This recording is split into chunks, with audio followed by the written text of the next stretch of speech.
What's good with YouTube? You already know Big Flocka with the convict's perspective, and I'm smashing, dashing, sliding on through with a little bit of energy. Please hit the like, subscribe, comment, do all those things to help support this channel, and hit that bell notification for future fire content.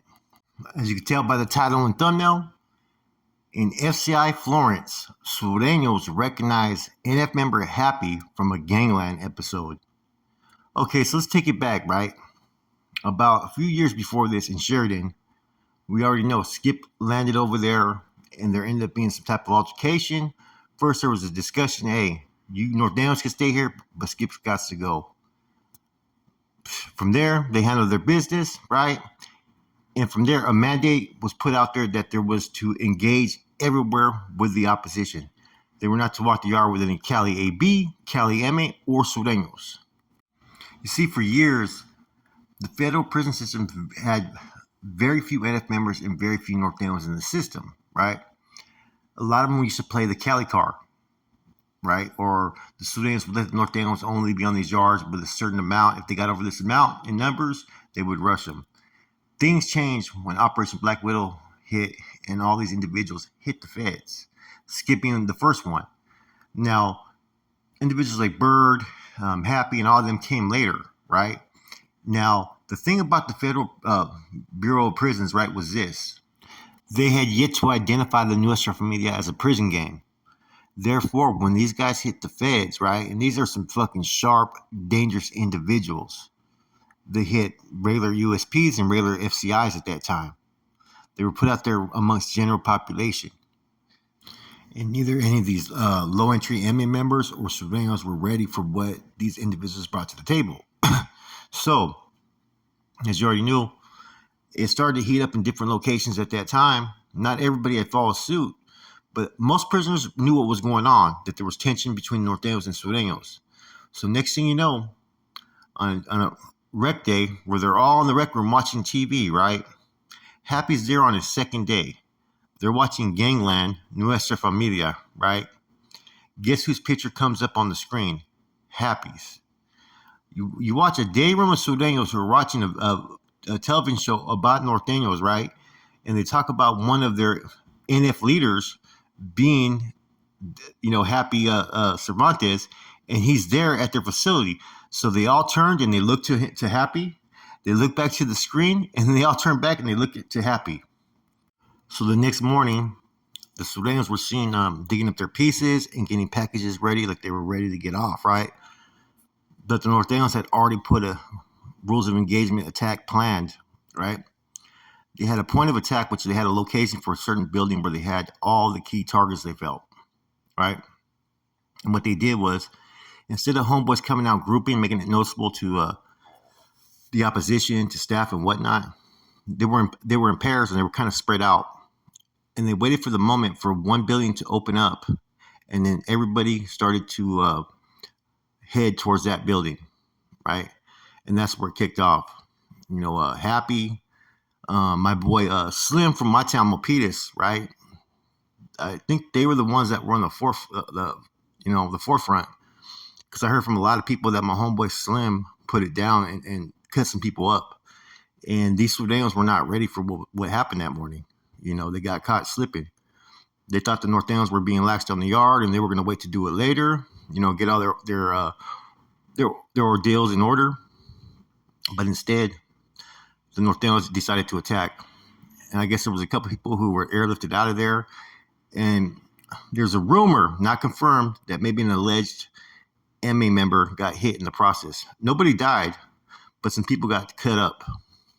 Bear in mind, in the feds at that time, right, for years, there had been no issues between North and South. Most people were able to program as they wanted to program.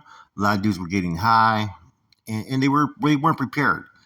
And I think it was a position for the Surenos why they were getting it pretty bad, man, during this period, was because they didn't expect it, man. Nobody thought that some NF shot callers were going to touch down on their yards.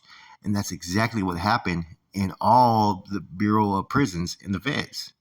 Homeboys that had been fucking down in the chute for years, held leadership roles, cop bodies, were all sent to these yards, and they established these yards to get off and handle their business. By the time the Cali MA and Cali AB had gave a green light, it was already too late. The NF had already put that participation by mandate that they were to engage with enemies at any facility already like years before, right? So therefore, the reaction by the AB and the MA was a little bit too slow. And by then, a lot of damage had been done with very few victories at that time, from my understanding, by the Surenos. I think Victorville, they got a couple, one time in another location. But for the most part, right, all this leads to them being separated. Everybody transferred the shoes, figuring out what yard they're going to put them, and then they spread people out to different locations that were away from any Surenos. So this was a very interesting time, just like the administration was getting used to identifying how the NF operated. They hadn't really had too many NF members. I mean, they had Tarzan classified as a dropout and that he was at Terra Hut. Mad Dog had just hit the system about 10 years before, but he had not yet made any noise. They still had everybody separated, and they were still trying to establish things. You had the Blancos in there, but they were running a different program as well. So the system was a little bit different, but it got shaken up. And from there, that's where fucking, like I said, it was war. They were battling to have their own facilities, their own yards and whatnot. And it kind of reminded me of what was going on in the 80s with the Norteños and Sureños.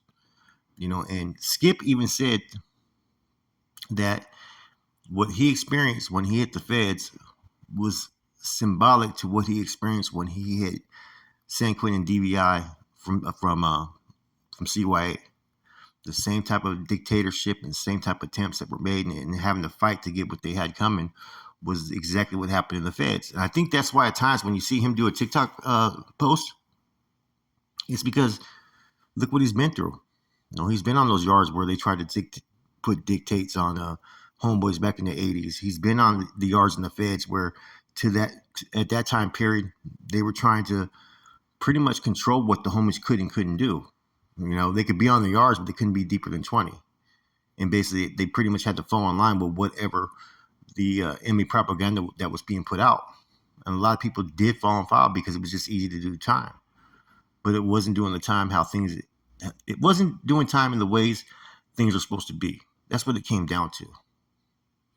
Now, what really helped this situation was the proper leadership that they had. These individuals that came that made these individuals believe. That's key, right? You can have the manpower, you can have all that, but if you don't have someone that knows how to move the crowd, that respects you, that trusts you, you're not going to get these type of reactions that they got. The reactions they got from the homeboys were very, like I said, the homeboys trusted these C's that landed on these yards because they were not only giving orders, they were the ones that were on the fucking front line handling their business. You see, even with some of the vices and character defects that some of these leaders had, right? They were human though, but they were definitely with that action, and they definitely were trying to put the people's interests first and foremost. You know what I mean? A whole different type of atmosphere as opposed to what was going on in the state. Where it became more about money, became more about removing anybody that posed a threat to anybody's individual fucking quest. And a lot of people were getting hit over fucking freelancing or fucking hustling or doing whatever they were doing out there in the state. You don't have those same issues occurring in the feds. You see, when it's no longer about carnalismo, is when you start to lose that energy, that fire, that strive within your people. Because anybody can go get money on an individual level. I can go get money on an individual level. It's all different when you're on an organization, movement, or whatnot, because now you're doing it with a purpose. You know what I'm saying? You have others that you're striving towards common goals together, right? And that's what people need to realize. As soon as you take out that carnalismo out these organizations, right, is when things change, is when it starts to have all the ripple negative effects that you're seeing, the greed and the corruption and the favoritism and the people that are protecting their asses and whatnot. All that fucked up shit that we talk about that exists within the bandido starts to exist. Carnalismo should always be first, unity, right, as well as security. Then afterwards, let's talk about making some money. That's how it's supposed to be, And even I encourage anybody not to have to make these choices where they have to be in prison, where they have to make a choice of what they choose to do. It's so much easier just to live free, right? Be your own man out here in the streets. If you want to talk to some homeboys or be supportive of homeboys, that's upon you. But being that family guy, doing that 9 to 5, and or establishing a business or doing something that's positive, man, I think is more important and more respected than going to prison, right? Now, people are going to have to make sacrifices and do what they do or make choices in life. It is what it is. And so, therefore, I understand the struggle that a lot of these people have to go through there behind the walls, right? And I don't fault them for their choices. Those are their choices, though. You know what I mean? I wish them the best. But hey, for a lot of people, I hope you guys can make different choices once you get out here, right?